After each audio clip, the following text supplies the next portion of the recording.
Welcome to episode 3 of Three Guys and a Record podcast. I'm glad you're here with us. I'm your host, Coach K.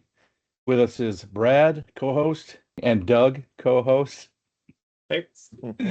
Well, tonight we got Three Guys news update with Doug. We've got a sponsor, Replay Toy sponsor. We got a surprise game that I didn't tell you guys about called Guess the Song. I'll tell you why when we get to it. We got a fan shout out of the week. People are following us on TikTok and interacting with this guy, and he loves our podcast, so I'm gonna give him a little shout out. We got Who Did It Better, and lastly, we're gonna do Fishing for Flashbacks, some tunes that we think should get another look from people. So, Doug, I think we're gonna Three Guys news update with Doug. All right, go for it, Doug. Okay, a couple of things I scoured from the internet. So the long-awaited 40th anniversary tour of Look What the Cat Dragged In, Poison Tour, now looks like it's not going to happen. According to Ricky Rocket, the other three members are all signed on, ready to go, but Bret Michaels is not signing up.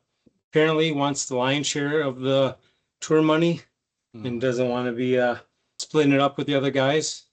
And so that's a sticking point. So it sounds like at this point that it's a no-go, and Bret's just going to keep doing his solo band. And so we're going to miss out on the same 12 songs that we heard the 7 other times we either saw Poison or Bret Michaels. Yeah.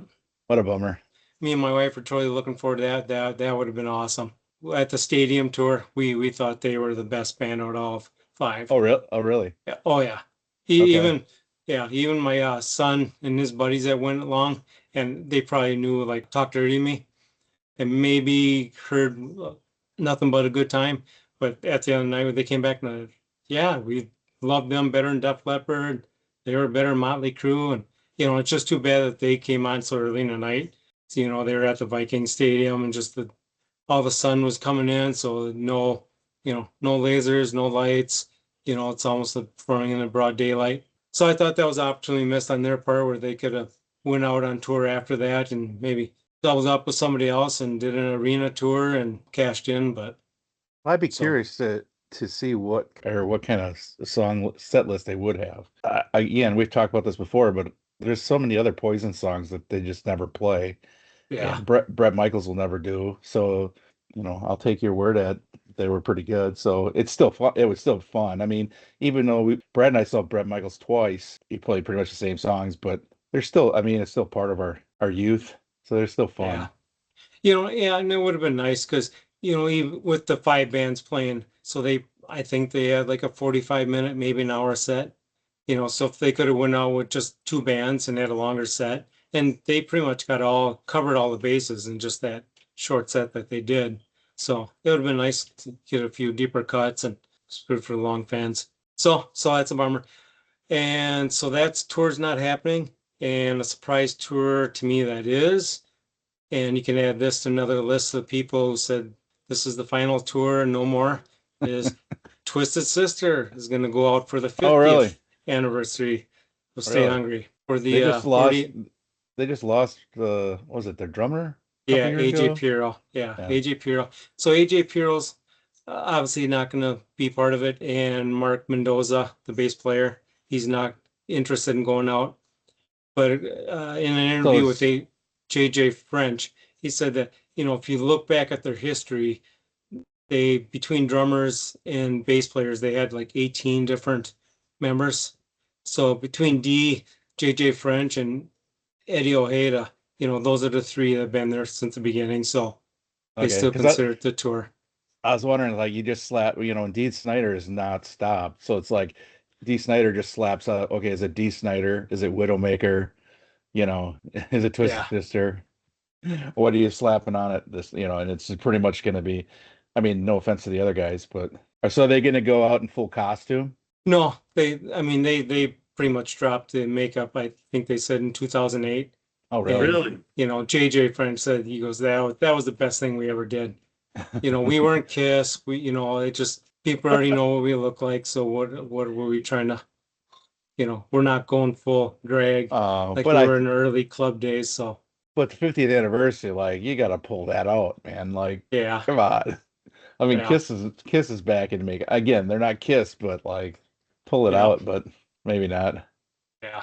So, So they got so any tour dates, or is it just kind of talk not right now? posted yet. The interviewer was asking, are they going to do a full worldwide tour, or are they just going to do all they've done in the past and just do 14, 15 select dates and just hope that one of the cities is somewhere within a driving distance of you? So, and he said that's yet to be determined, but Yeah. fingers crossed for Minnesota Shore show. Well, they got a good stadium built now over Yeah. at Mystic Lake Casino. I've seen just mock-ups of it, but it looks pretty cool. It kind of Yeah. reminds me a Oh, little of the one Brad and I went to in Indiana, the Ruoff or whatever that is. and I wouldn't be shocked to see if a tour go there because Live Nation is just promoting the hell out of that place. It's like every big band in our genre that's coming to town next year is there. So It it's would just gonna be be crickets everywhere else.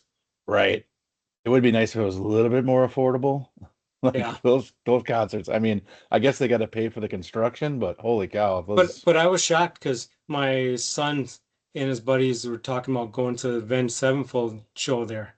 And I okay. told him, well, everything else has been selling out quick. You better get tickets Hmm. and be prepared. And I looked online, there were still tickets available and they weren't middle of the Coliseum. It was like $130. So it's them and Good Charlotte. Okay. So yeah. So I'm not Well, real familiar with Good Charlotte. So, but I got a few songs that I like. Guns N' Roses priced me out though. oh yeah. I was pretty tempted to join the fan club, to try to get the early tickets, and then I went on there to see how much they all these prices were. I'm like, oh, I'm so glad I didn't do that because Yeah. like Oh, you, I can't justify if it was 1991, I could probably so you justify weren't it. going to pony up for those, what were the first front row with like 5 grand? Yeah, The, that was you pull up? yeah. Like, are you kidding me?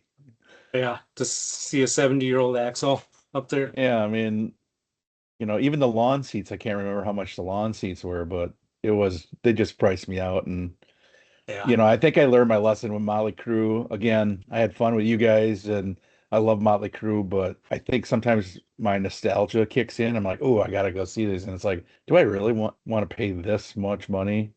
I'm kind of getting that there's a level where I will pay Yeah. to see just Speaking of high prices and paying, I don't know if you guys have seen this, but Vinnie Vincent, the Ankh Warrior himself, ex-Kiss, ex-Vinnie Vincent Invasion, is coming out with some new tunes. really. And yeah, so the first tune is he's selling. At first, it was going for $300 for the one song, a limited edition of 1,000 copies available. Really, And really. then he put it on discount for $225 a song. Bumped up, oh, and now he's gonna make 1,500 available. Okay, so what for like an MP3 or Yeah, like a disc yeah, or a vinyl yeah. or what's he Yeah, doing? I don't know if it was a digital download or what it was, but yeah, so he was getting a lot of flack from fans and he was chirping back, and saying, that this is so good. This is this is worth more than a whole entire album of most other bands. You're getting a steal at this 225. Did Yeah, he say how many are sold or does it show how many are no, it sold? didn't. So no.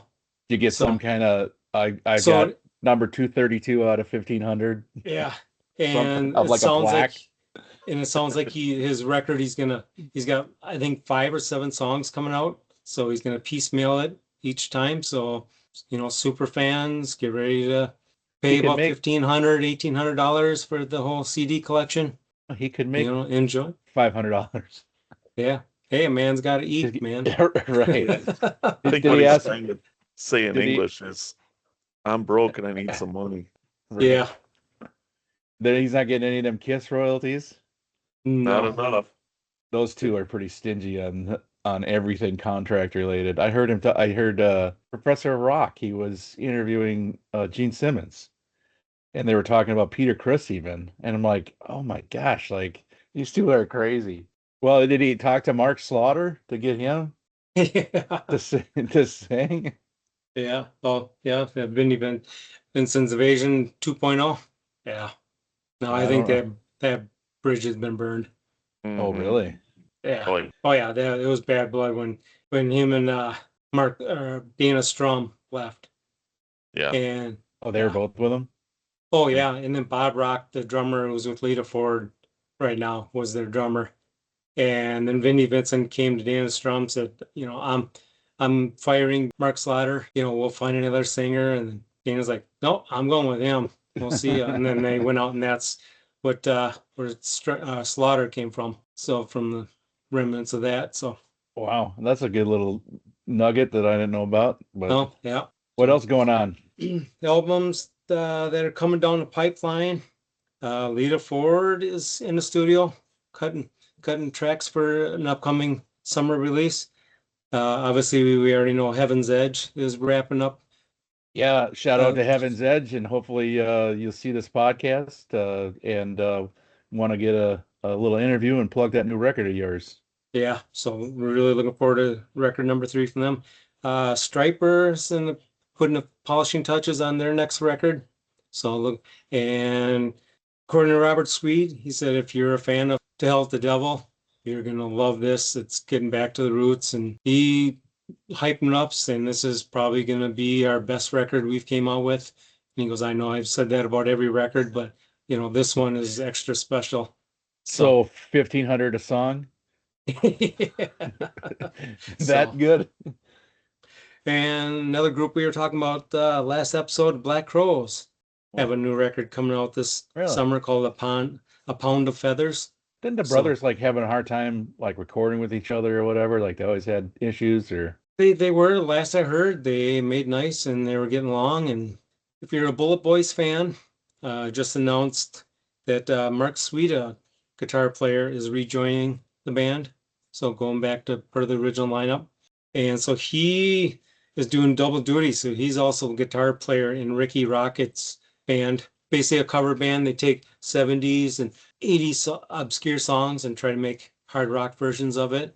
How that's going to work out between touring with the Bullet Boys. And so other than that, just give a shout out to the music world this weekend. Lost the legend and Bob Weir of the Grateful Dead, founding member. So a little out of our genre that we normally talk about, but still, a big name in the industry. That's another one's gone. Was he one of them that kept touring with the Further Festival, or did he stop touring? I remember That I'm not sure. Carol and I won tickets to Chicago to go see the Further Festival. We ended up not seeing the Black Rose, but we saw like Arlo Guthrie, and there was 2 members of the Grateful Dead. I don't remember which ones, but the Deadheads were still following them around, Yeah. asking for money and food and stuff. And buy my tie-dyes. Yeah. Yep. I don't Tie-dye know. this, tie-dye that. Yeah, sad to hear about Yeah. another legend passing. Yeah. So that's all I got for this week's What's in the News. Awesome. Dusty shelves hold secrets untold. A galaxy far or a train of gold. Star Wars dreams or Lego beams. It's time to play and replay today. With Replay Toys we find our way to childhood's store where joy will stay. We want to thank our sponsor for this episode, Replay Toys out of Appleton, Wisconsin. Looking for fun that never gets old? Discover Replay Toys in Appleton, Wisconsin. From classic favorites to today's must-have toys, games, and collectibles, Replay Toys is where playtime gets a second life. Big imaginations, big savings, and smiles for every age.